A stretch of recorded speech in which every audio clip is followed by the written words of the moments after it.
ఏం మాట్లాడుతున్నావే నువ్వు? అసలు కొంచెమన్నా బుద్ధి ఉందా? పెళ్లికి వాడు ఎంత చేసిండో అసలు అదేలా ఇస్తాడు? హలో హలో ఛీ. మా ఏమైంది? ఎవరు? ఇంకెవరు? మీ చెల్లి.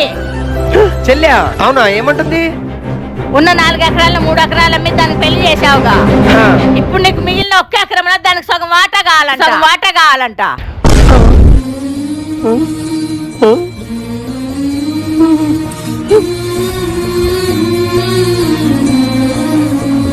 ఛీ. అందులో 3 ఎకరాలు అమ్మేసి చెల్లి పెళ్లి గ్రాండ్ చేద్దాం, ధూమ్ ధామ్ ఉంటది. కంతిరమండ ఎంత పని చేసినవే. ఉన్నది 1 ఎకరం, దాంట్లో కూడా సగం మాట కావాలంట. గబ్బు ముండకి.